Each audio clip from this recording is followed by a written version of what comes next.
Okay, so how we're going to start this off is I do have everybody muted for now, just for the sake of order. But we're obviously talking about Weller's Bridge, and as Kim and I went through our campaign, we learned a lot. And we know that there's a lot of voices that need to be heard. So we decided to set this up. How we're going to do this is you're going to raise your hand, and we'll just give you an opportunity to speak your voice. I believe, well, I know Kim is on here. I believe Russ will be joining us as well. So we just want to kind of, know your feedback. Yesterday, I met with a member of actually a Connecticut State Circuit Rider program who does just traffic studies, and she's federally funded. And we walked the area. We've been doing statistics on Weller's Bridge with the volume of traffic. It's about 50, actually in the from November to December, we had 56,703 cars.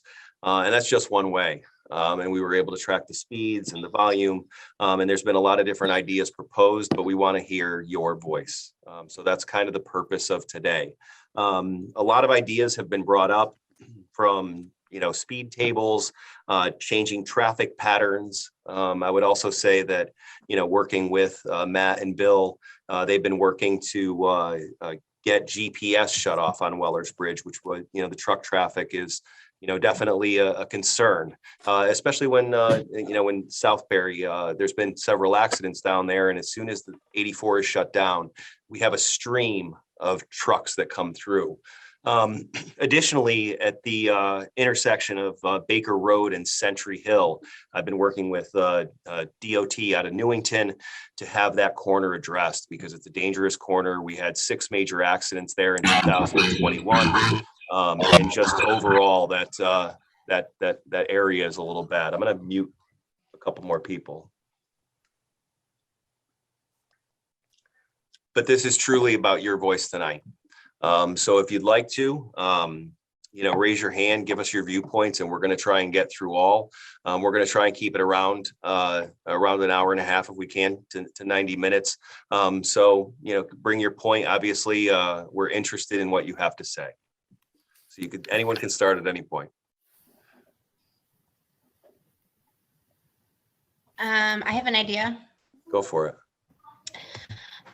So I was thinking that instead, so the traffic, I just think there might be a lot of accidents. That's just one idea. And I was thinking that instead of putting in, what are they called? Traffic tables? Yeah. So Instead of putting in those, if we could maybe make it a dead end at River Road, so then there would be no through traffic whatsoever. And then we could work with the land trust and they could extend the trail if they had wanted. Just another idea to put out there. Okay. Just for some statistics, over the last 5 years, we've had 20 accidents reported. Of those 20 accidents, 3 of them had some report of injury. 8 of them showed road surface conditions, 7 of which were snow, 1 was rain. So the contributing factor ends up being about 40%, and approximately 50% are at the steep end. So at the Baker Road side of Weller's Bridge. So 50% of the accidents are there just going down the hill. Excellent. Who else would like to join? Actually, if we can, Julie, can you throw up the speed recording of volume? Yes. Okay, just so everyone gets to see, this wasn't quite a month. This is about 3-week time from 11/23 to 12/16. So you could see there's that blue section up at the top. Those are cars that are going over 51 miles per hour. The only section of cars that are going under the speed limit is that little green section all the way down at the bottom. Right off the bat, I saw some of the outliner areas, especially 6 and 7. Just so everyone knows, I live on the Church Street right at the almost at the intersection of Weller's Bridge, so I see that same traffic flow by my house. And I will say we've added some shifts in the morning. I'm sure you all have seen more of a police presence. It is making a little bit of an effect, and I want to thank Matt and Bill for their help with that. But you're definitely seeing more of a presence, and hopefully everyone is as well. Okay, so we have somebody. Okay, so I don't know you. I have an RR Rosenby. Can you just, if you don't mind, say what your name, because I know we have like Apple user and some other ones on here, but please feel free. Yeah, my name is Renee Rosenberg, and my husband is Mark Rosenberg. We live on Weller's Bridge at 98 Weller's Bridge, so actually at like the beginning of the hill that is all the problem. And he wanted to explain something. Yeah, I or mean, talk. I think speed tables or speed bumps is probably a good idea, because the best way to get people to stop using it is for them to not want to use it as a through road, and having to slow down several times. You know, if you're going that fast, you don't want to be slowing down for those. And then the other thing is, when the weather starts to get bad, I think we should close off the road going up the hill earlier when the weather gets bad, because I've had several situations where I've been trying to go down the hill and people have gotten stuck in the middle of the road, and you're just sliding towards them, and it's pretty terrifying. So that might be another good idea to save some accidents. And the other thing I was thinking is, like, we're right on that curve where it's a blind curve for us to come out of the driveway, which is always scary for us, especially. And I thought it would be nice on like the opposite side of where we were, putting one of the big circle mirrors. Sorry that my daughter's over here talking. Sorry. That's okay.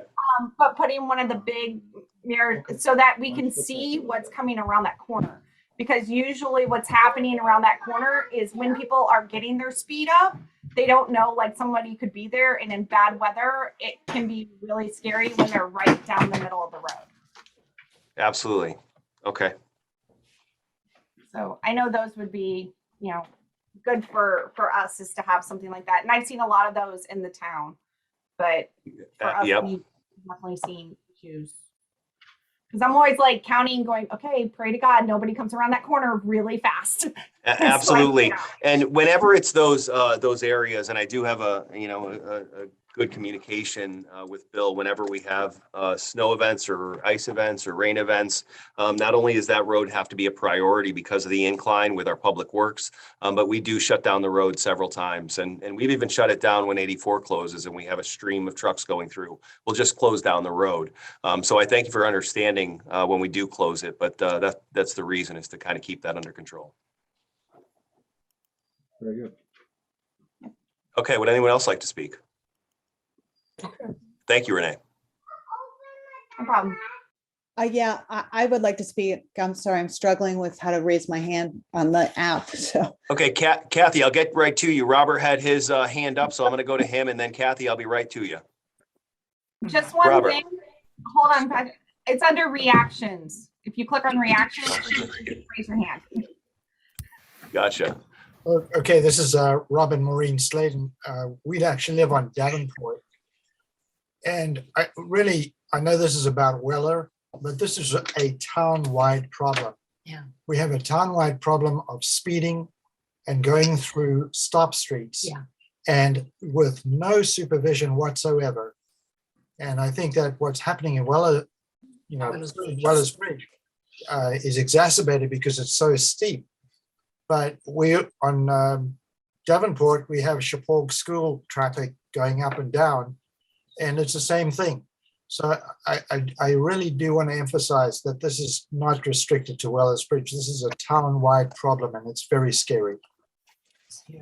Absolutely. We agree. Kathy, I'm going to go to you next because I promised you. If you could unmute yourself. It's not, this is Russ Lorenzo, I'm a selectman. It's not a town-wide problem. It's a national problem. It's a state problem. And I could speak from history. Barbara Henry, the last Board of Selectmen, did a lot of work to try to do traffic calming. And I'm sorry, there's some background there, but it's not a town-wide problem. It's a problem everywhere. And our last Board of Selectmen really went out and went after people. And what we found was that most of the people we caught speeding were from Roxbury. So We all need to slow down, but you drive on an interstate like I do a lot for my job, and it's ridiculous. So we're not going to solve it. I don't know how we solve it, but I'm glad that Pat and Kim and I decided to have this, to listen to people. My only concern about speed tables is two things. One, emergency response. So I want to hear from those people. And two, the road belongs to the town people. We all pay taxes to pave it and stuff. And I'd like to see, we did a thing for a dog park. We did a internet vote for a dog park. I'd like to see us do an internet vote for this. Once we're done discussing it, I applaud Pat and Kim really for bringing this forward in this way, because we didn't do this before. We made decisions at Board of Selectmen meetings, but it really is a problem all around. It's not just Wellers Bridge Road. My concern is we have four major thoroughfares, four major connecting roads that are, there's Squire Road, there's Minor Bridge Road, there's Wellers Bridge Road, and there's Painter Hill Road. There are major ways that, and Minor Bridge Road, there are major ways that people get to work, and I don't want to slow them down, but I'm willing to listen. Absolutely willing to listen. Thank you. If I may respond, can I respond to that? Absolutely. So my personal opinion is that Wellers Bridge is the worst of all of them in our town. And I also don't think that we need to have that road open. If we just close it, all those trucks that are going through, all those cars that are trying to make a shortcut through, they're going to eventually see that it's a dead end. It's no longer a road. And then I think that will cut down a lot of the problem on that road. Okay, I'm just going to respond to that, and then we're going to go back in order. So I'm just going to. Oh, I'm sorry. Did I cut? You'll have your response. I haven't auto muted anybody. I'm going to go back, and if there's anybody, if I have any sound, I'll just kind of mute it. There is an emergency services part to closing that road. If Bridgewater was to come for a mutual aid call or an ambulance. Ambulances going from Woodbury to New Milford, that's definitely brought up. So there is a concern about closing the road just because there's not an easy access around it or a quicker way. So that's been brought up. So I'm sure Todd Wheeler's on the call. I believe Sarah Laureate from Ambulance. I've invited them to be on the call. So hopefully we'll hear from them as well. Right now, I'm going to go to Charlie and Sue. Okay, this is Sue. Hi, Sue. Hi, everybody. This meeting is huge. I love it. So last night I was coming home in the dark, in the rain, with lights coming at me, and I was having a little trouble seeing as the same as if it was during the day. So I was going a little slower. So, but not too slow, but I was on Wellers Bridge. And I turned right from 67 onto Wellers Bridge, and I went on the flat part, and then I started up where the incline is, and I was on a curve, and this guy in back of me all of a sudden beeped his horn and sped around me and got in front of me and just speeded up. And I'm thinking, you jerk, because he probably knew that nobody was coming because there were no lights coming. But still, I mean, people are so impatient. I do not have an answer for all this. I just wanted to say what happened to me last night. And, I think safety first, for Pete's sakes. But anyway, I admire all of us here today to just be looking at this issue and seeing what we can come up with. Thank you. I appreciate your input, Sue. Now I'm going to go to Kathy Ratz. Oh, thank you, Patrick. Yes, Kathy Raz. Sorry. That's okay, on Rocky Mountain. And Patrick, I just wanted to step back for a minute. The topic of this was the issues on Wellers Bridge. And when I think of, I travel Wellers Bridge, obviously very frequently because I live on Rocky Mountain. I think of it in zones. when I try to understand what is the problem, well, there's the problem of speeding that we've all talked about, but there's also the problem of of not obeying the stop signs, right? And so we have two intersections for Weller's Bridge, one right where you live and one right at Rocky Mountain, and then of course at the bottom as well.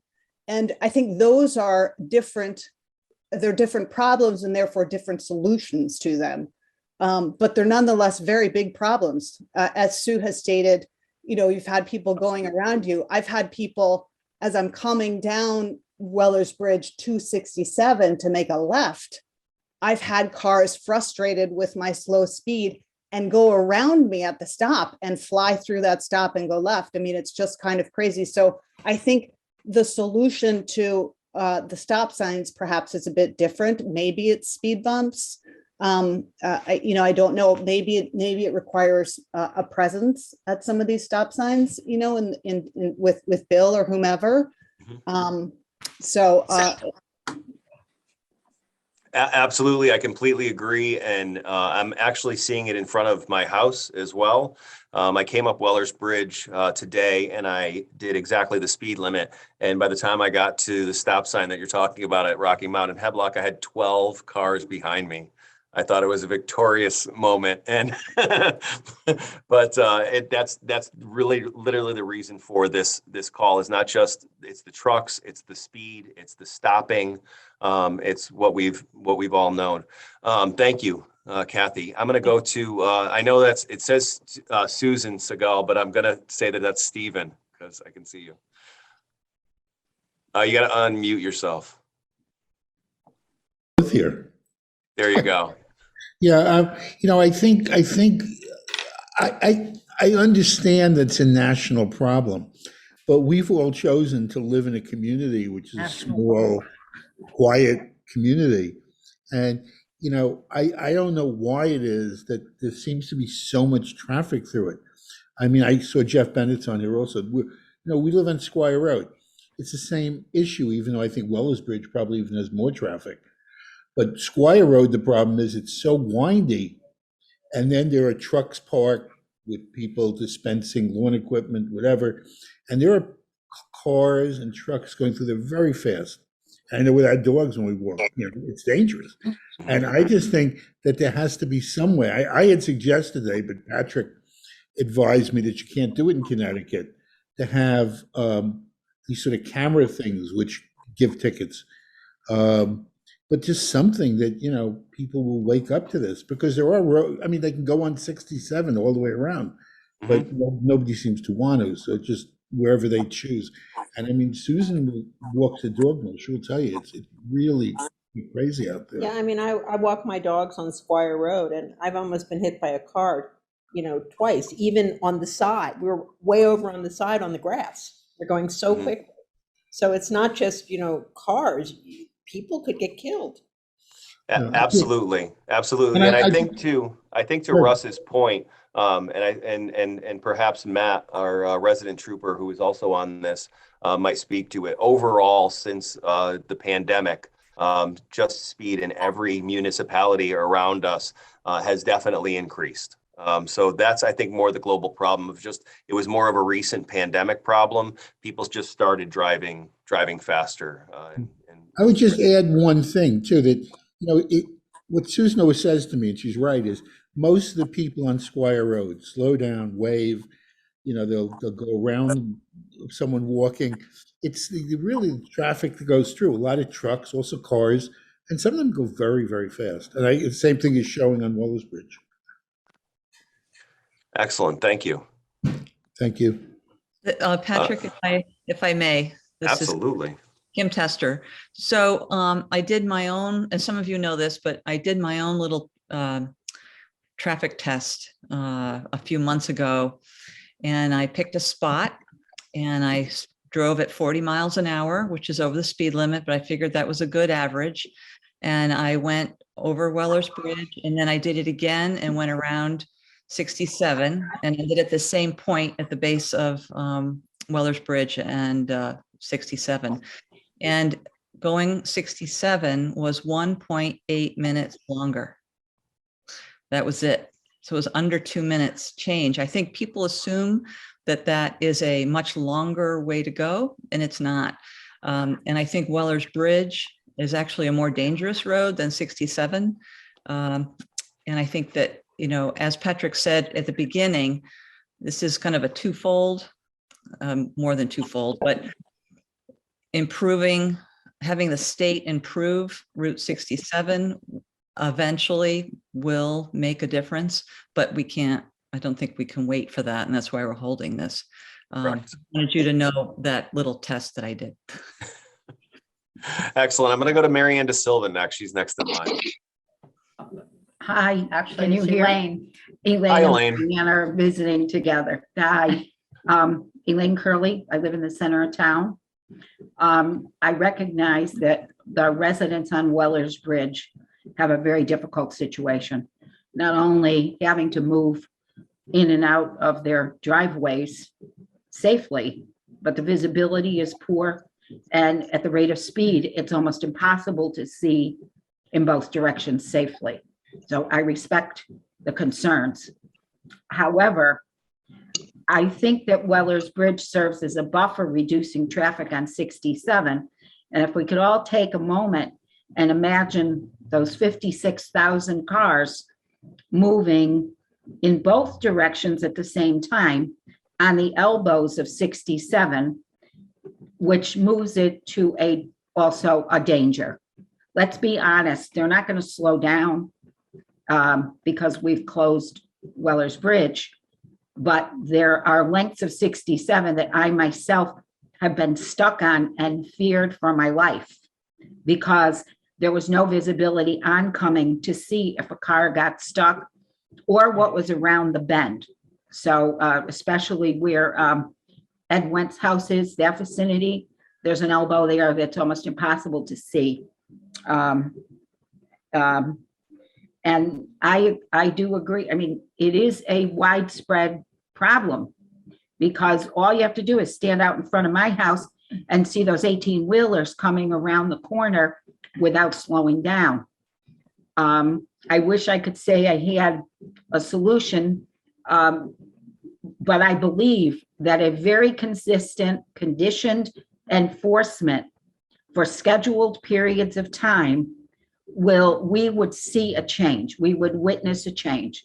And I understand that the state police forces might be low in availability. They might be stretched thin, but let's face it, enforcement does have an effect on traffic. I believe that we might try something like that first before we make any radical decisions and continue the effort by spreading the word in town that closing Weller's Bridge might be a possibility. If the residents of Roxbury have a vested interest in keeping Weller's Bridge open, they might be more conscientious on the way they drive. Thank you. Thank you for your feedback, Elaine. And as I go into budget season, I'm already, assuming the town approves the budget, adding more shifts to what we have, just to have more of that police presence. I think it makes a difference, and I think we see a lot of crime in our neighboring communities, and it's just a matter of time before that can come here too. So having a police presence, I definitely agree with. I'm going to go to Robert Sladen, but I don't think you're Robert. Hi, how are you? What's your name? I'm Maureen. Hi, Maureen. Hi. I just wondered, you said, somebody said we couldn't have cameras. I was wondering about that because we've lived in places where there are cameras and they're very effective. Tickets are very effective. You get enough people ticketed and it does, it spreads, the word gets out. Matt, I see you're on the call. Would you like to field this? Yeah. Hi, everyone. Hi. So state legislation does not allow for an automatic ticketing system like in England and stuff like that, France, Europe. There is a trial program right now for a few select highway construction jobs. I don't know where that is in the legislation process. So maybe in several years down the road, you might see that. But right now we can't issue a ticket based on a speeding camera. Yeah. When you drive through Warren, you're always aware that you could get a ticket. because very frequently there is a police presence, and it doesn't take long for the word to get around. There needs to just be that visibility that you could get ticketed and on Weller's Bridge, and people will slow down. And there has been an increase in patrols. There has been an increase in ticket writing, as you guys have probably seen.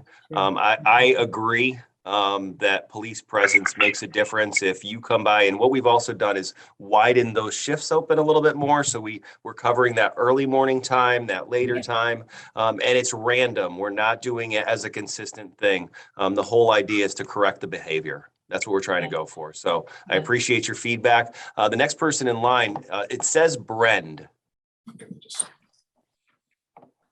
Brend. Yeah, thanks, Patrick. This is Brendan Kolnick. Hi, Brendan.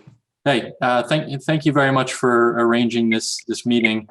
We've spoken about this previously, and this is obviously near and dear to my heart, living on the corner of Weller's Bridge and Hemlock and Rocky Mountain. I think one of the key differences between diverting traffic to Route 67 versus Weller's Bridge is that there's a fairly steady flow of pedestrians crossing the intersection in front of my house. Young families walking to the park, people walking their dogs, and you take your life into your hands every time you cross that intersection. Because more times than I could count, cars just blow right through that stop sign and don't even slow down. So I personally think it's a significant life safety issue. And I'd also like to throw out the fact that, I haven't done any formal studies, but I spent a fair amount of time just counting how many cars turn right off of Route 67 onto Weller's Bridge rather than staying on the state road. And, by my estimate, it's about 9 out of every 10 vehicles. And just the sheer volume of the traffic, I find it hard to believe that, a meaningful percentage of that traffic is local traffic. I think it's mostly regional cut-through traffic. So I think encouraging those people to stay on the state road, whether it's through GPS or traffic laws or changes to access, I think would go a long way. And I'd also like to point out that all of that traffic would then be bypassing the Roxbury market, as well as the businesses by Roxbury Station, which would receive, I think, a material boost to to traffic as well as their customer base, which I'm sure those businesses would appreciate. Excellent, thank you, Brandon. I appreciate it. I'm going to go to Keelan. Not because your name is there, but only because I know who you are. So you're up. Thank you. So there's been some commentary about increasing police presence and management of this problem. And I think I live right near the stop sign with South Street, and there is a lot of police presence. I can't imagine that we should redo that, because I feel like that's been done and it's not really worked. So I think that with the signage and even just the conversation, there's a lot of Roxbury here. I feel like Roxbury is aware of this problem because those signs have been up. There was media with Barbara Henry and coverage of the addition of those signs to encourage people to stop. And that with the police presence, it just seems like that's not where we're sort of past that, I think. And also, I think to just go on top of what Brendan was saying, to cross the road to get mail is just a complete liability. And every house along this road has to cross that lives on the town hall side of the road has to cross to get their mail. And I imagine everybody feels like they're taking their life into their hands just to get mail. Forget the liberty of actually taking a walk, forget it. So I think that I just wanted to point out that we've done some of the things that we're suggesting here. And it seems like solutions beyond that would be good to discuss. Okay. Thank you, Keelan. Thank you. I'm going to go to Julie Martinelli and Jason. How are you? Hey, everybody. So I would echo what was just said, that the police presence has been strong and consistent, and it's clearly just kind of not doing the trick. I think Bill is often parked at the stop sign and at the church, and we've had the automatic electronic speed measurement and the like, and none of that really seems to make a difference. So I agree that we're sort of here because we need something other than that. I hear you that we don't want to compromise emergency response. I think what I would counter to that, though, is that I feel like the town is sort of living on borrowed time, that there hasn't had to be serious emergency response on Weller's Bridge for the reasons that we've all talked about. And so I think for the additional minute that it might take emergency response to go around on 67, I think you're potentially saving lives on Weller's Bridge for all the reasons that people have stated. So I feel like I hear that counter argument, but I frankly am not sure it's compelling, and there are sort of considerations against it. Got it. Thank you, Julie. I appreciate it. I'm going to go back to Renee. You're back again. Hi. Yeah, one thing I was going to say is I see that the police presence is there, but I only see it at the one intersection, and I see that they are faced the direction that I actually wouldn't think there'd be as much speeding, mostly. And I don't see it at the intersection that's right before the hill, Rocky Hill, and I don't really see it at the bottom either, where more of the speed is occurring and more of the problems are occurring.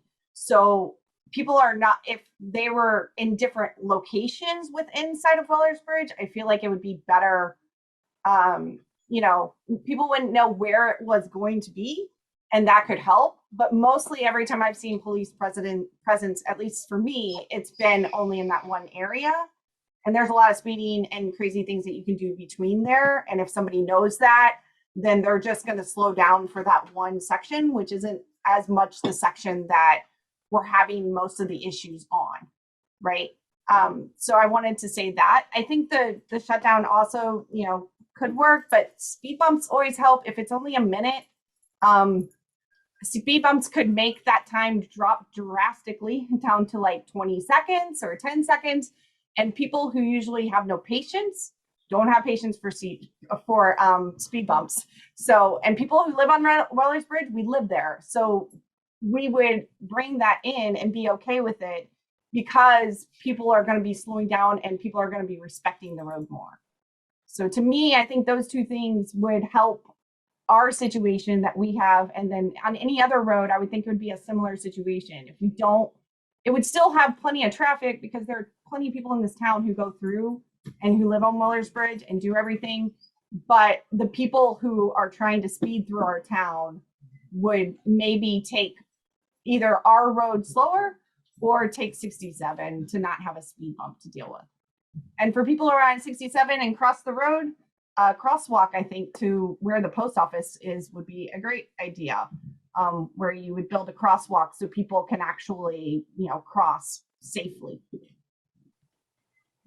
Got it. There is a little thing with that. They came up and Jim, I see you raising your hand. There is a comment on it. I know you're in line. I have several people in front of you, but we don't have any sidewalks. Actually, a crosswalk isn't really appropriate because we are going nowhere with our crosswalk. So even the one at Hemlock and Rocky Mount it doesn't go anywhere. It goes to the woods.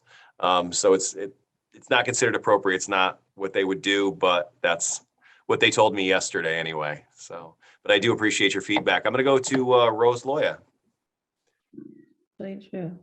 Hi, it's actually Drew. I know. Well, that's what it said, though. So I'm going to call you Rose. And I live on Hemlock, in case you don't know. As far as the EMS and fire is concerned, I'm all for closing Weller's Bridge, because it's going to be just a behavioral change. For timing, for commuting, for people around living in town. If they know it's closed, they're going to have to add a minute to their drive, which, like Kim said, that's all it is. And when you were talking about fixing 7, that hopefully will just push it a little faster for them to get there, because honestly, there will be accidents because of that. And people now, and I drive 84 all the time down Fairfield County. People do not care. They don't care about the repercussions. They don't care about how they drive or anything. And it's pretty sad.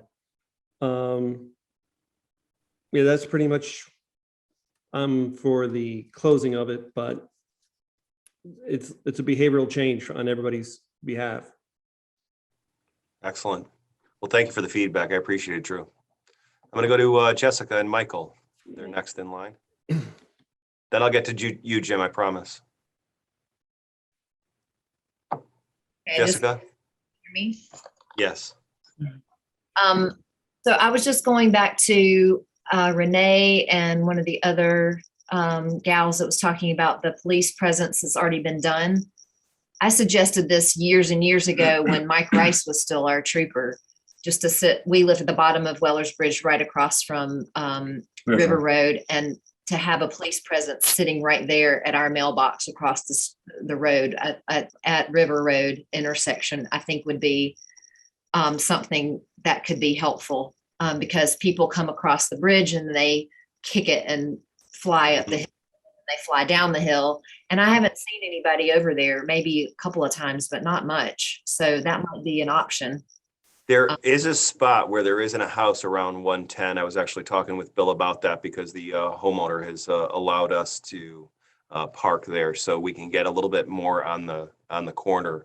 I mean, it's all about changing behaviors. Bill has been, only because I've seen it, he has been sitting up by the stop sign to watch the stop sign by Hemlock and Rocky Mount, and then of course on the hill coming down. And the reason for that is because they really catch some speed once they come down that hill. So when they're coming around a corner, it's hard to kind of catch them to something in the officer's defense, because you may not be speeding, but you're going unreasonably fast. So we want to make sure that we, are able to pull over the right people, if you will. So I appreciate your feedback. Thank you, Jessica. I'm sorry, Michael. Go ahead. Other points too. Were the speed bumps though, or would those be allowed to stay up all year round because of the plows? I thought that was a problem. It might be, and there's also temporary, and they do not have to necessarily, as many of you have brought up, and if you know, in Bridgewater, when 133 was closed and they had those temporary speed bumps on Northrop, those were a high impact. There's a thing called vertical displacement, where it was actually suggested for a 30-mile-an-hour road that we go with a 2-inch or less displacement, so it wouldn't be quite as impactful. And there are temporary ones that they could be removed in the winter. So again, changing behavior. Our whole idea is to slow people down and let them stop, make them stop. Yes, and if there were speed bumps introduced, that it might just divide this flow that comes up Weller's Bridge. Am I being heard? Yes. You are. Okay, good. Just to split the difference and send some people that if they see that as you turn, there's 10 people in front of you before you're turning, maybe that would, people start to go around 67, just to sort of divide the amount of people, because that seems like the majority of the people are going up Weller's Bridge or down Weller's Bridge. And so if with speed bumps or whatever, hopefully we could, divide that a bit. And there is a dangerous corner on 67 around there, and that might need some adjustment. It just seems, I was around there the other day, and it felt very hairy when this huge truck was sort of in my lane coming around that corner. I thought, well, that's not a solution at the moment. It's not, to send everybody over there, it's not going to be right either. So it's a complicated issue, but I don't know if you had heard me mention that earlier, but that's been since day one. That was the first thing. When I found out I was the local traffic authority, I started contacting Department of Transportation to get some kind of attention, and I've finally gotten some attention. But that corner needs to be opened up, widened. It's blind, and we had 6 major accidents in 2021 alone.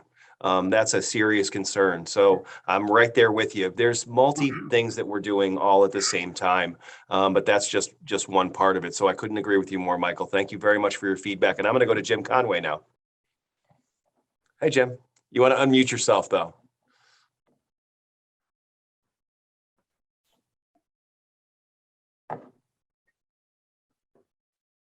Oh, Jim, get it together, Jim. Bottom left.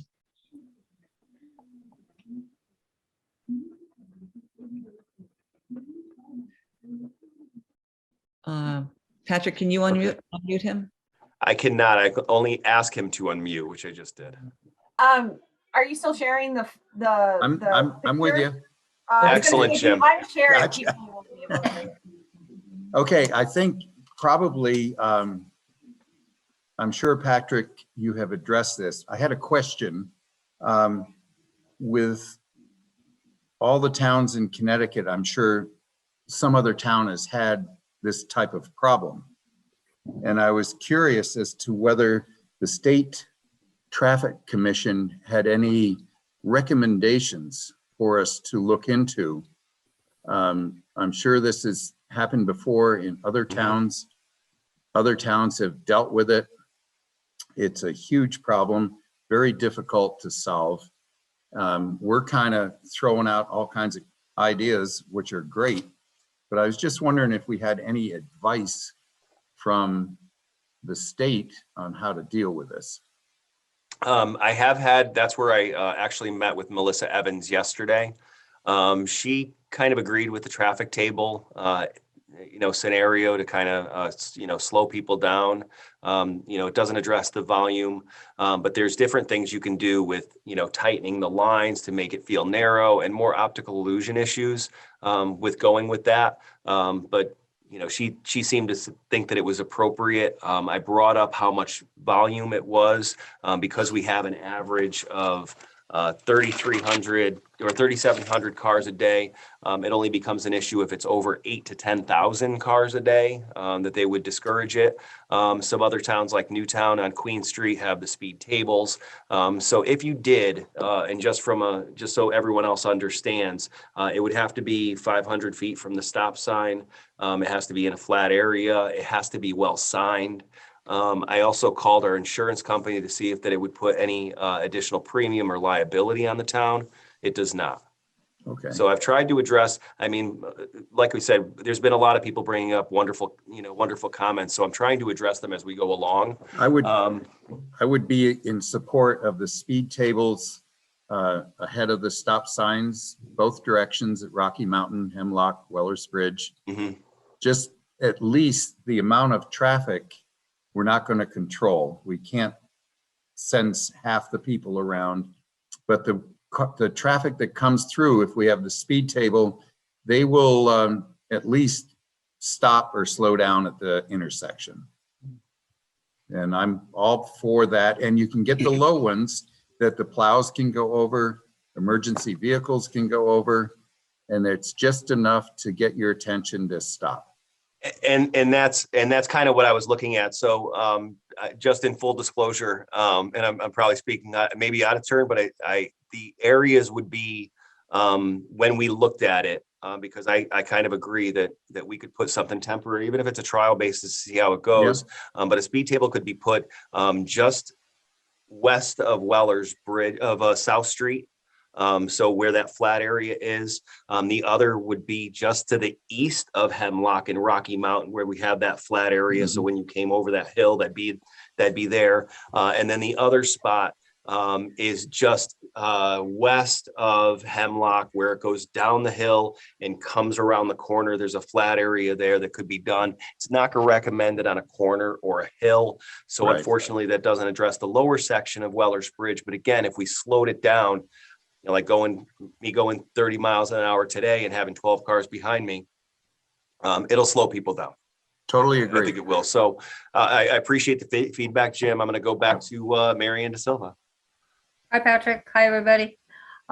Is there, since Route 67 is an alternate route to the same place Wellers Bridge is there any way that you could close the road to local traffic only, and that being people who live on Weller's Bridge Road, okay?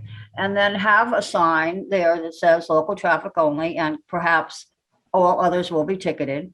And then have a local resident police officer at the top of the hill ticketing people who start to come through there and have disobeyed what they're supposed to do. And then after time, that people will get it. People will understand that, you know, if you come up this road and you don't live on this road, you're going to get a ticket. And revenue, I'm sure that it could be revenue that could be increased for you, for the town, and it might be something that might work. Okay, I'm going to address this on a couple of different issues, and I've had a lot of conversations with, our police department and all, and I also like to look at the enforcement, and I wonder if that would be hard to enforce, of stopping everybody to see where they're going. And then what was the other side of that? I'm sorry. There was the traffic side. I lost my train of thought. That's okay. Oh, I'm sorry. It was my fault. I lost my train of thought. That's okay. If I think of it, I'll come back to you. That it would be enforced over a period of time. After somebody started coming and they know they can't go up there and they're going to get a ticket, then people might not do it that often. Yeah. I mean, I just feel like people are going to do it no matter what. It's going to be hard to take it off because it is that shortcut, if you will, and then of course the hard to enforce. But okay, I'm going to go to Mr. Siegel again. What? Mute. Okay. While we were all talking, what was discussed earlier about the cameras, there's a lot of movement in the country as well as in Connecticut in the legislature to allow cameras for stop sign for speeding. And I think one thing we could do that would really contribute is to get on our legislature from the top to the bottom and really push, about the situation, the danger to people. And, in a community like this, considering the limitations of being able to have police on every corner or whatever, it could be a great thing. I mean, I really think, I know tomorrow I'm going to do it, is to write to all these people and try to verbalize this. The other thing is, I do think on all these roads that are in, I think that speed tables are definitely make a huge improvement. And I was really moved by what Kim said, because if it's only 1 minute and 8 seconds more, then, once they get in the other habit, it's all habit. They'll all go 67 and all of the people at Weller's Bridge and everywhere else can be safer. Got it. Thank you. This is Kim. I just want to say, at some point, Weller's Bridge will be replaced, and that will close. And this is not right away. So we want to deal with this issue sooner than that, but it will be a rude awakening for those who traverse Weller's Bridge when the road is closed for months. And we hope to do something before then, of course, but just keeping that in mind going to the future. So. Yeah, that will be a 6 or 8 month project at least, that the road will be completely shut down. Well, this is Russ. Here's a crazy idea.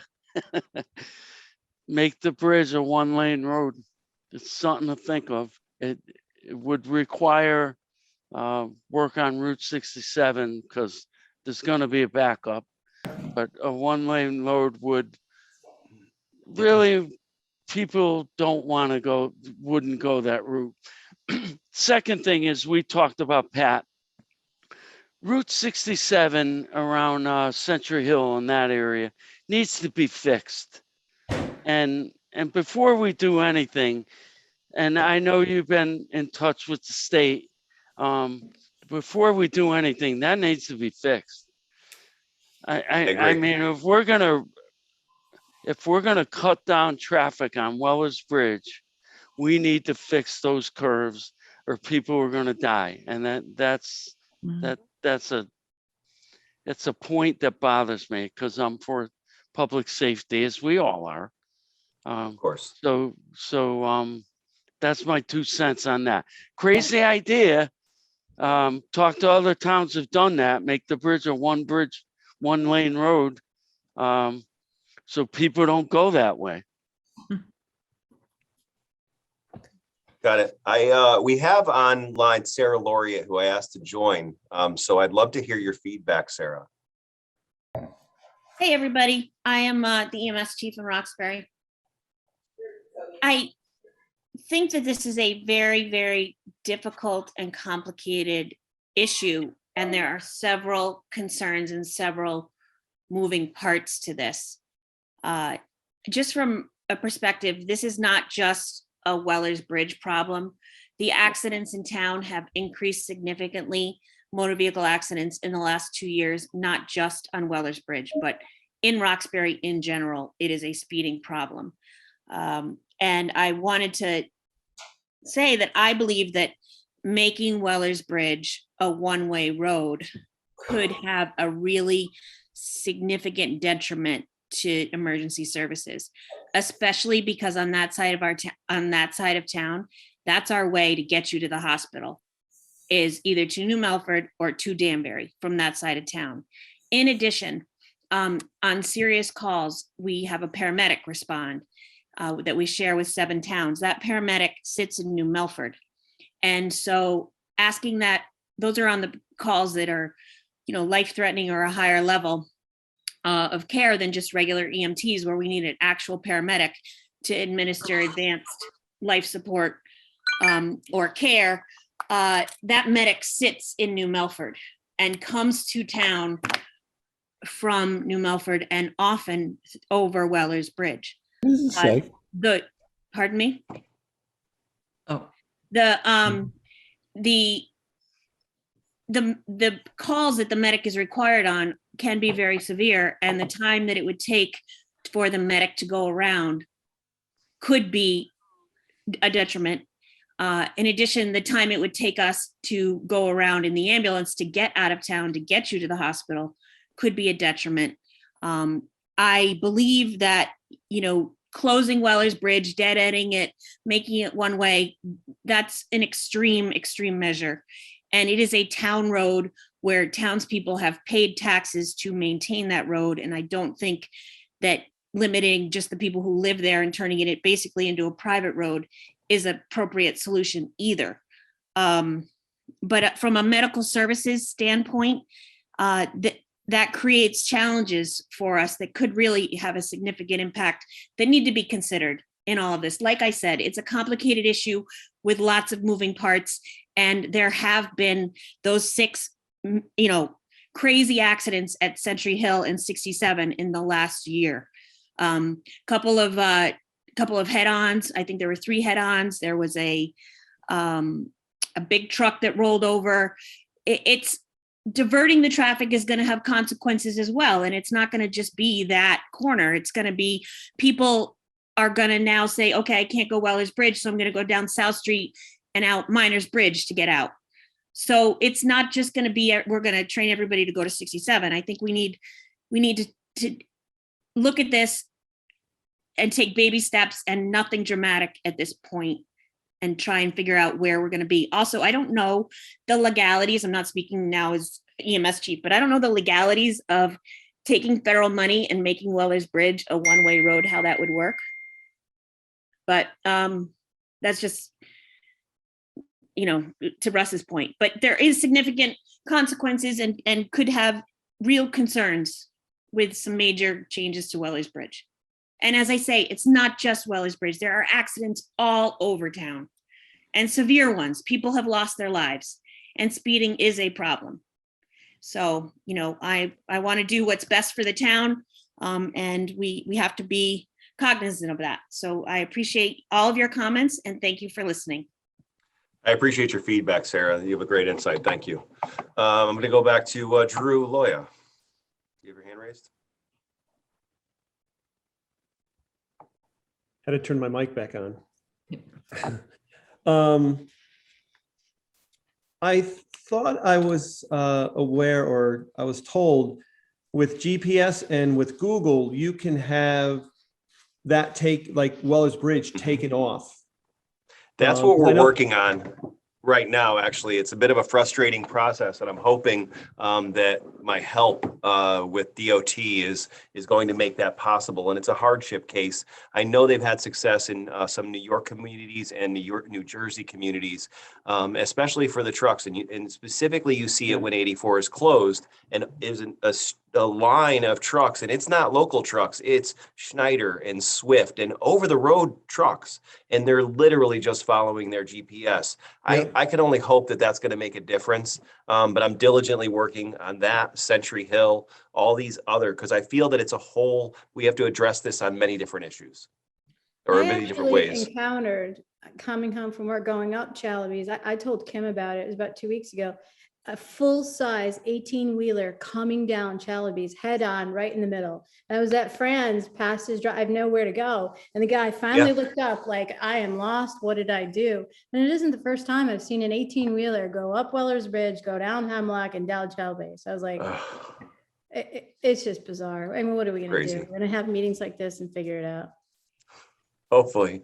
Thank you, Russ. I like, real quick, I do like Russ's idea of having a one-lane bridge, not a one-way road. Definitely don't do that. But definitely a one-lane bridge would be actually pretty good. Yeah. Great. Okay, I'm going to go to Atova next. I think the ticket thing makes a difference. Especially I wanted to bring up that another issue, and that is the sort of star at the center of town where people just don't know or don't seem to understand that you could be making a left. I live on South Street, and to make a left, I have to actually go forward.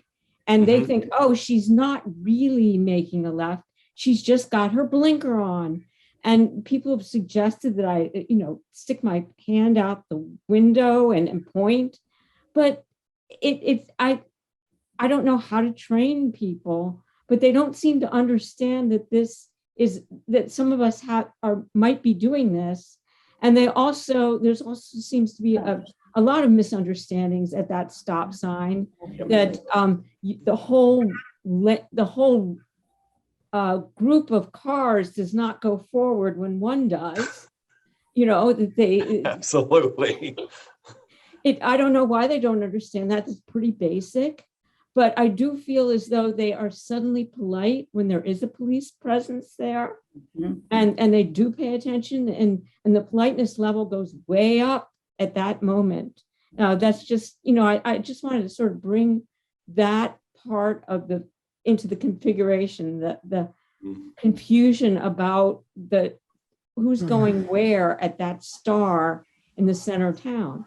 Coming from North Street onto South Street, Tova, I am scared many times as I travel that a lot. And I just, little by little, I make sure I make eye contact with the driver that's coming the other way, because they, you go to turn onto South Street and they shoot forward and you slam on your brakes, and it's rough. I don't know we're going to make people better people or better drivers, but there's hopefully going to be an answer.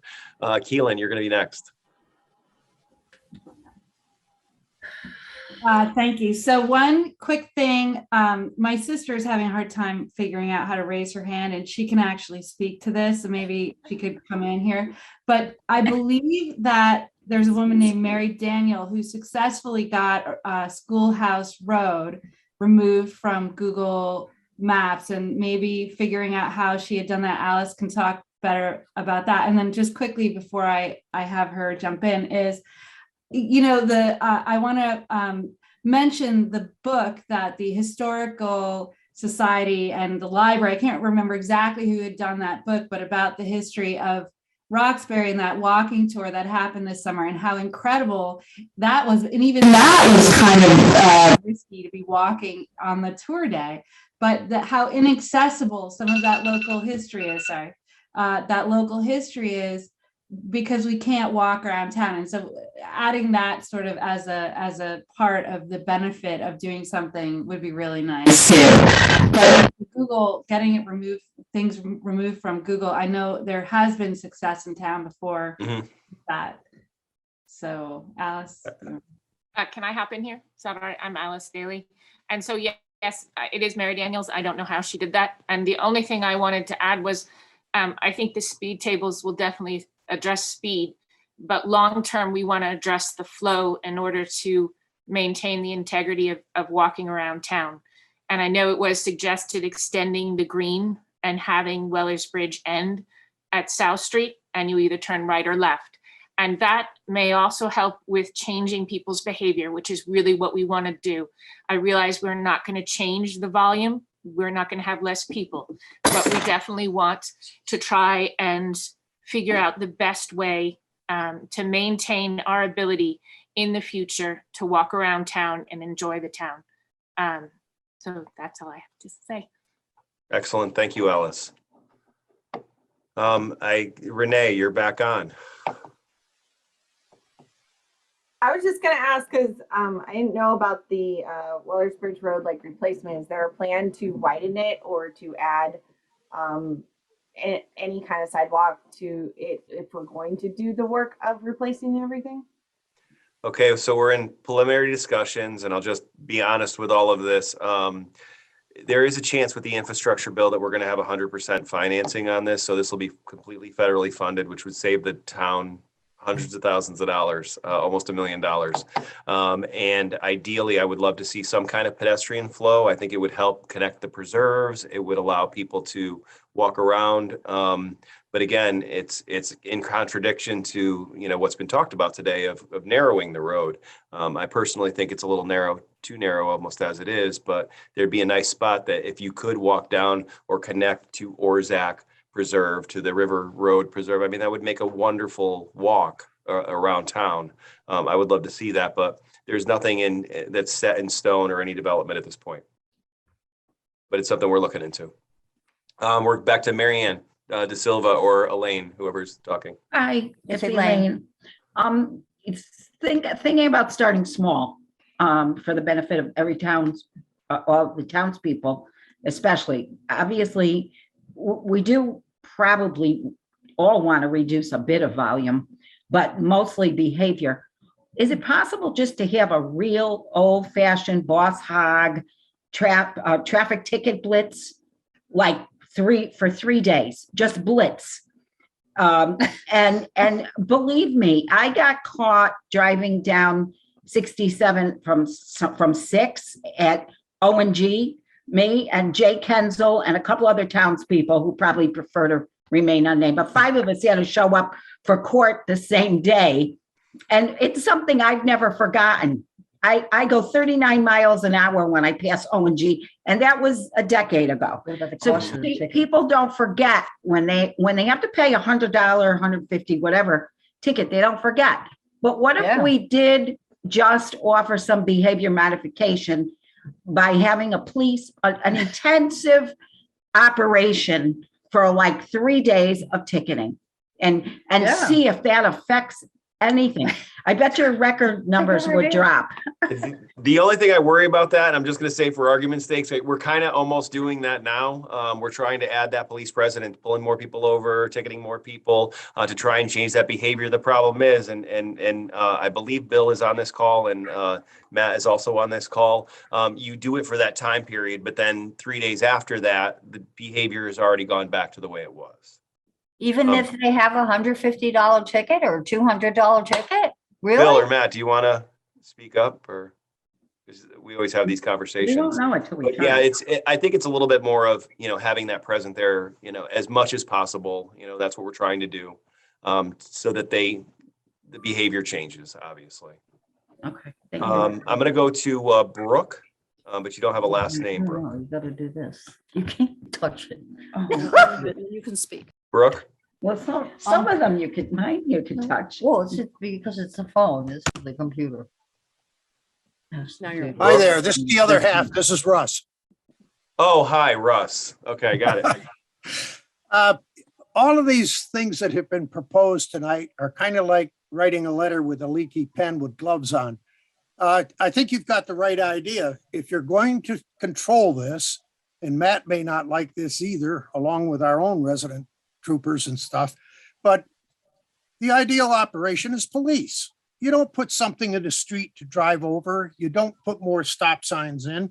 you put a big sign down at the end of the hill and one up by the church that says traffic speeds strictly enforced, radar in use. And put 2 or 3 troop cars in there for a few days to get things slowed up.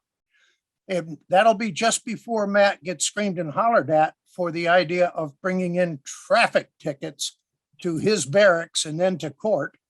But that's the only way that you're going to slow things up and control it up there. All the rest of the stuff is superficial. You're still writing with a leaky pen. I think I'm ready for something. Awesome. Okay. Well, thank you, Russ. I appreciate the feedback. I'm going to go to John Smolga. Actually, this is Ann. Hi, Ann.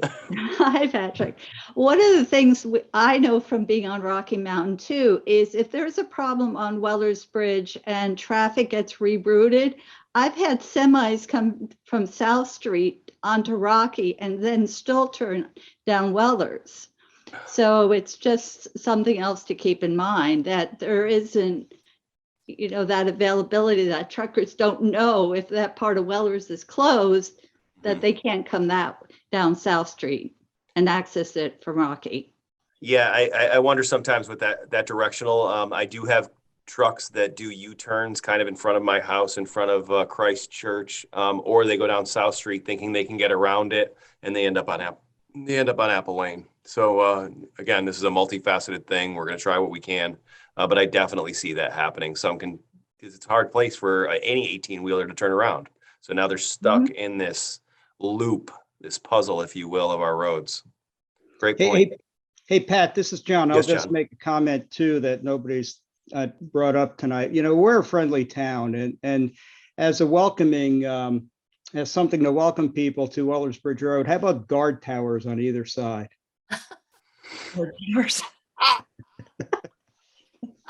Got it. Okay. Love it. Yeah, you can do with that what it's worth. Yeah, best idea yet, John. That's awesome. Guns. Excellent. Okay, so I'm going to go to Teresa Gallagher. Okay, hi. Thanks for having this forum. I appreciate it. So I live on Weller's Bridge. I live right by the Christ Church, and the best mornings have been when the road, for whatever reason, has been shut down, and it's so quiet and so peaceful. But that aside, it's a beautiful road, and I don't want to limit anybody driving on it because it is beautiful and it's very scenic when you're coming from 67 over the bridge and down the hill. I don't know if anybody stops to even look at it, but it is an incredible view. So I feel like everyone really has the right to go on this road. And I know for many years, this has been the main travel road through Roxbury. But that being said, I would appreciate if the town would consider a trial of the ideas that were brought forth. I like the idea of trying speed tables. I like the idea of trying to change traffic patterns, whether that be blocking off part of the green or something. It's just some temporary trial measures and just see what happens and just get the feedback from the town in general, because this is a town decision. And I think, just trialing these things is kind of a light way of going into it and just see what we find. So thanks again. Awesome. Thank you, Teresa. I appreciate the feedback. We're going to go to the Sladens again. Yeah, this is a multifaceted problem and there's no magic bullet. But I do think one facet would be to give the general district the idea that Roxbury is not a place that you speed in. And to have signs posted on the Roxbury town limits to say speed strictly enforced. The other thing with regard to police presence, it's the unpredictability of it that's really important. You don't have to have the police at the same place at the same time. People get used to that. It's not knowing where they're going to show up and when that's actually going to be more effective. I completely agree. That's why we've kind of widened out this earlier in the morning. I mean, like I said, I have a front row seat to what's going on right there. And I know that 6 to 8 o'clock area was an issue. That 5 to 6 issue. We definitely anyone that lives on that road sees. So by widening it out, hopefully it's made a little bit of a difference. I've noticed a little bit of difference. But again, I think this is going to have to go on different multi-level answer. Sue Stoffer is back on. If you unmute yourself, Sue.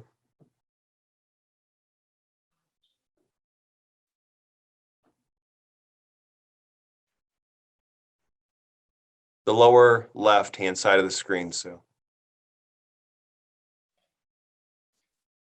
I'll go to the next person while you figure it out. Looks like, and I'll come back to you, Sue, when you get that unmuted. Chris Brigham. Good evening. Thanks, Patrick, for doing this. And I just wanted when Wendy and I live at the corner of South Street and Wellers, so we do appreciate some of the positive things that I think are happening are the increased police presence and actually having them here when most of the commuters are coming through, because in the past, it's been some of that enforcement's happened in hours where the commuters are finished. So I think that's a really good thing. And I also think what Jim suggested about recommendations from the state where the problem has existed in the past would be useful for us to try to learn from other communities. And then, as Patrick, I brought this up to you earlier, but Wellers Bridge doesn't have the digital speed signs anymore that they once had. And I think for my own part, I find them very effective coming in from Woodbury. And I find them very effective on South Street, both coming up South Street and down by River Road. And I would think that certainly Wellers I understand that sign may have taken some damage over the years or been repaired multiple times, but that seems certainly to influence my driving. And I would think on the other side as well. So those I believe should be replaced and put back in. And I think as far as the one-way road goes, the one-way, and I'm not proposing that I'm sold on that idea, but if the one-way we're going out of town, that might address some of the concerns of the ambulance community. Obviously, one version we talked about going back 20 years ago was basically to limit coming onto Wellers Bridge from 6 a.m. to 9 a.m. in the morning from the Milford side.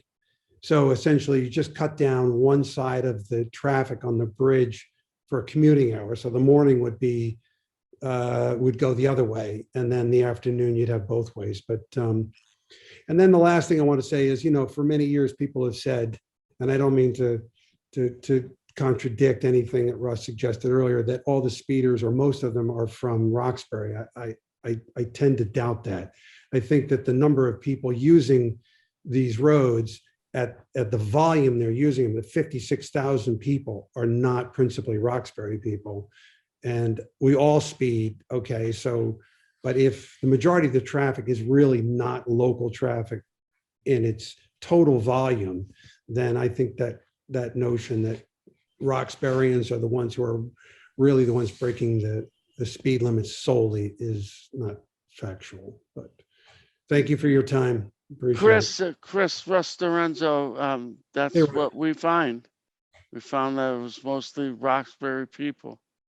Well, I know that Bill has been active in the last month with ticketing and warnings and things like that. If that's true, it'd be interesting to find out. And we could look at it from that point of view. I don't know what those tickets or those warnings would prove, but probably somewhere in there's a statistic that we would. Right, Chris. And I hope you're well and great to see you. Doesn't really matter, in the end. Right. That's okay. true. So I've been on the board for a long time, and that's always been my understanding. Yeah, it just felt to me like a story that I didn't buy. I just have to say, there's just too much traffic that is not from Roxbury. 90% of that traffic on that road is not Roxbury. We don't have that many people in town. It's just, and I'm sure it's true for Squire, and I'm sure it's true for Bacon. I'm sure it's true for other parts of town that have the same problem. I certainly know that the problem exists throughout town. And I think the more, Patrick, you can do to increase the enforcement, and I do believe that some of the comments about having a town where people think about the possibility of getting a ticket, it absolutely works for me. When I drive through places where I know there are police presence in the past, I slow down.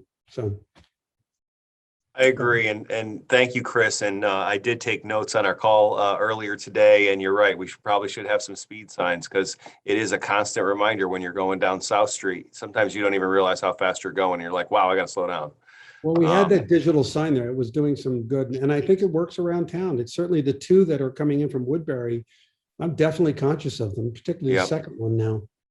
And coming up. And honestly, and with Bill's help, putting some presence there, you put the sign there, you let people learn. And Bridgewater did the same thing on Weewonka. That has a bad road with, it's heavily traveled, and they put the signs up. And then a couple days later, there was a cop right there. So it was reinforcement of that behavior, which is important. So I appreciate your feedback. Thank you. Yep. I'm going to go to Jess. I'm sorry, Sue, you got it unmuted. I did. I'm sorry. I didn't. Well, anyway, I have a question about tickets.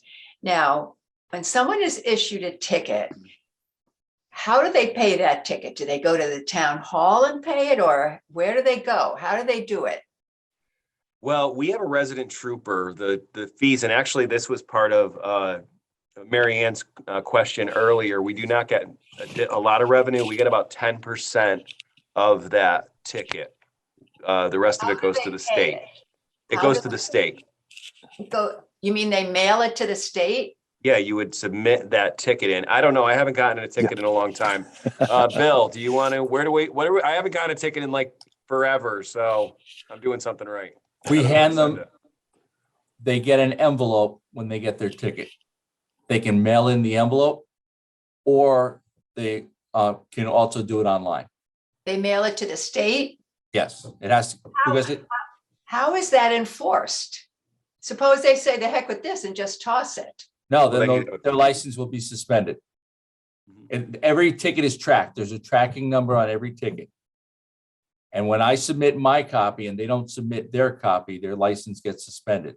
Really? The ticket goes to the Centralized Infractions Bureau, which forwards it to the court for the geographical area. If they don't pay their ticket and my ticket's in court, their license gets suspended. Okay, well, I don't know if this is true or not, but somebody told me a really long time ago that people who got tickets in town would go to the town hall and they would get forgiven. Does that make any sense at all? Back in the old days, maybe. Everything is accounted for now. All right, well, that's good. I'm happy to hear that. Keep on giving those tickets. Okay, and please don't come to the town hall if you get a ticket. I have nothing to do with it. I have no authority at all. All right, I just was. And I could say Please for don't come Barbara, to the town hall. I could say for Barbara, for working with her for 24 years, and she's awesome. Never did that happen. Never. And whoever told me that told me something that wasn't quite the truth. And I didn't know whether to believe it or not, but I needed to ask the question. Well, it's a good question. Barbara is a very, she's a wonderful human being, and she might have helped people who needed help. So, but I'm not aware ever of Barbara letting somebody off the hook. Okay, good to hear. Thank As you. As long as I've been a cop, it's illegal for a cop to fix a ticket. All right, good, excellent. Thank you. Jessica and Michael Patterson. I just wanted to add one other issue when you were talking about where the speed bumps might be placed.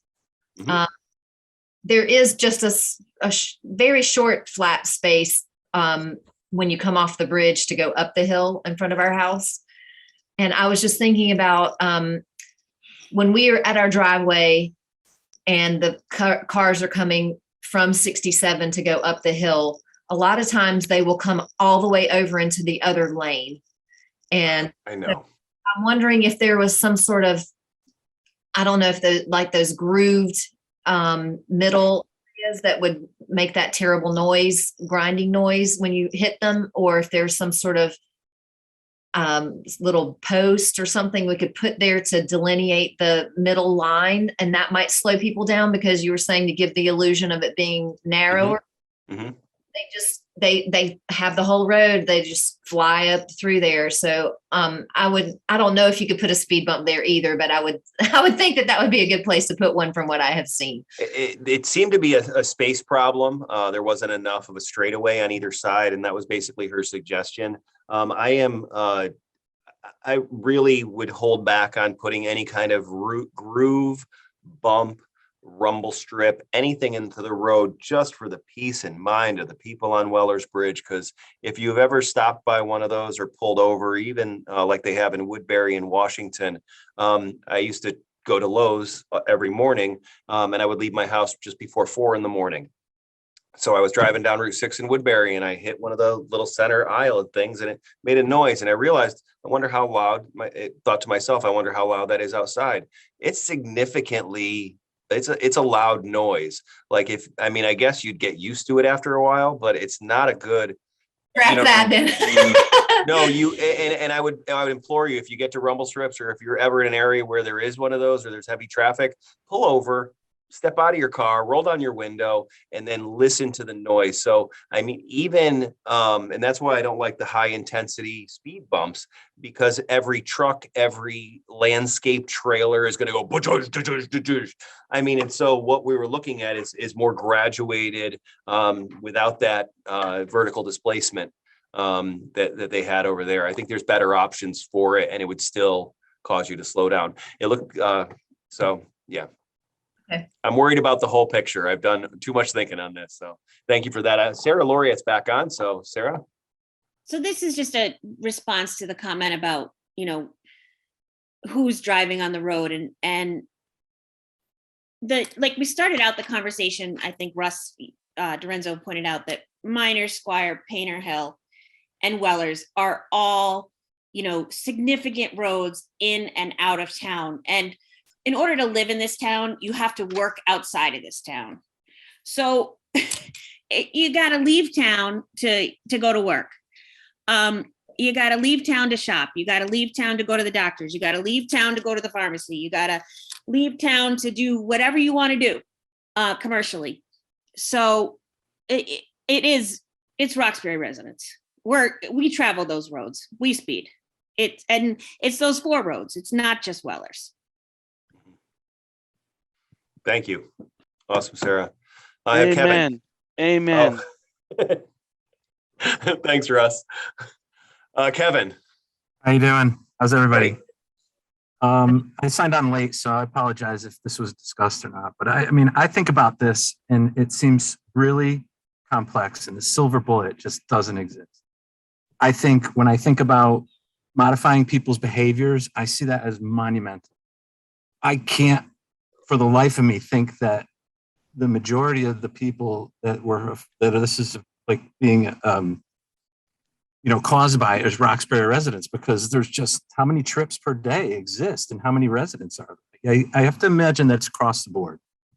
I think when we talk about rerouting traffic, I think traffic's like water. It's going to find another route. And I think that's really something that is really complicated. And to Chris Brigham's point earlier, that it might be smart to kind of see people that have done this in the past, because you're talking about a few things. You're talking about traffic flow. You're talking about behavior. I noticed when I was driving to work during the pandemic, I was pretty much like one of the only ones on the road at points. And then people would be driving like maniacs, and I would look at it and go, I know you don't have anywhere to go. So I think there's a lot of anxiety that people have that makes them travel. And I think speed signs remind people, and some people are going to ignore them, but some people aren't. So it seems like there's a multifaceted kind of approach. I'm pretty positive that's got to be the case, but I just wanted to say that. Completely agree. Thank you very much for your input, Kevin. Sarah, you're back on.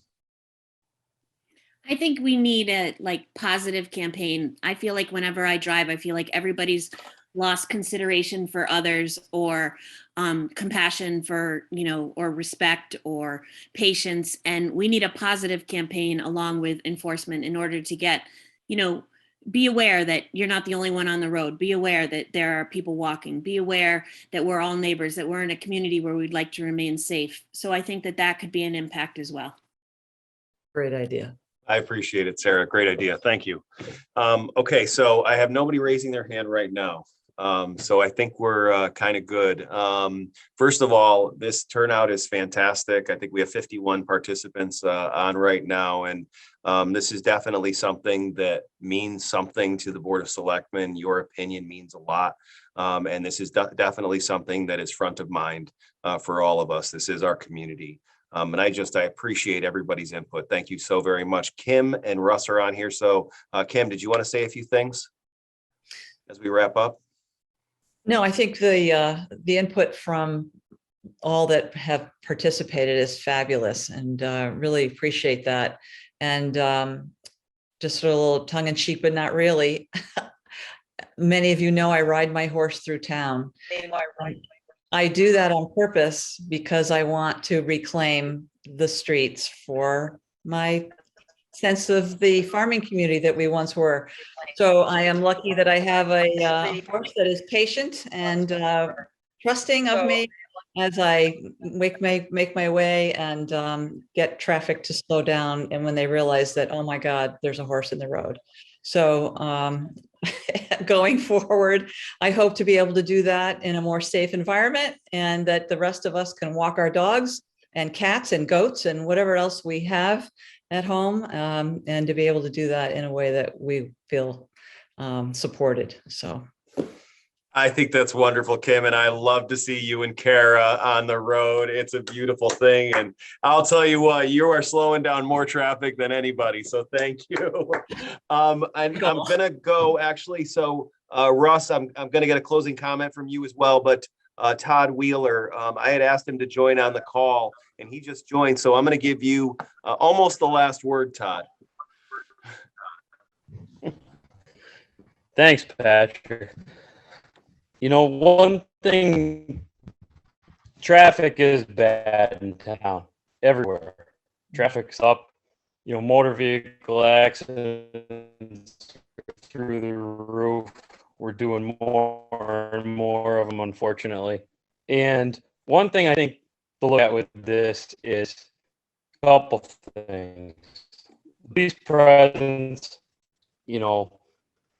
bump that up. That's one way you're going to slow things down. The speed bumps,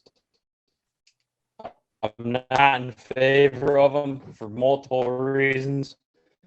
But if you do put the speed bumps in, everybody's going to slow over the speed bump and then go up and down the hill just as fast as they want.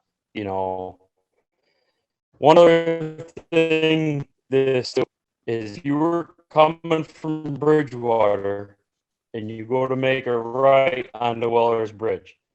With the truck traffic, there's no real signs on 6th saying no right-hand turn, no trucks. When you come around the corner, that's the first no through truck sign.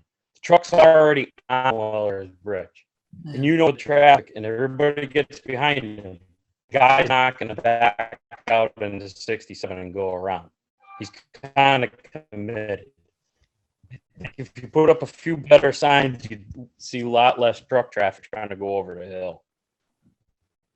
That's good. The other thing is, if you do something with Weller's Bridge, like speed bumps, whatever you're planning or looking at in the future, I would hope that you address 67 problem first before you do any of that, because what it's going to do is load that road before that problem's fixed there. There's 3 spots that we have motor vehicle accidents there regularly. And there's also ones that you see that happened that we never even got toned out to or went to. You talk about the time going around, start loading that road, that time is going to be more because it's more congested. You know, now we're going to be working on 67, handling motor vehicle accidents there, and there's going to be a lot more traffic coming at us.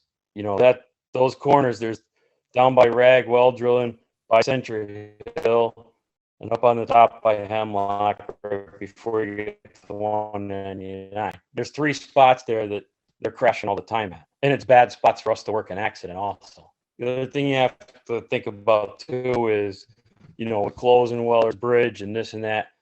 Our mutual aid town coming with a fire truck, and it's not just a fire truck. When we call, say Bridgewater to come or New Milford, vehicles come and do. You know, and I know a few minutes here. Well, you load that road, and it's going to be a few more minutes. There's definite calls where a few minutes will make a big difference in the outcome of that call. It's just something to think about for people, but I would hope that before you're doing the bridge, you address the problems and address that on 67. I appreciate it, Todd. Thank you very, very much for your feedback, and they're definitely all on the same page. Russ, did you want to make any closing remarks before we close this? Russ? Okay, no problem at all.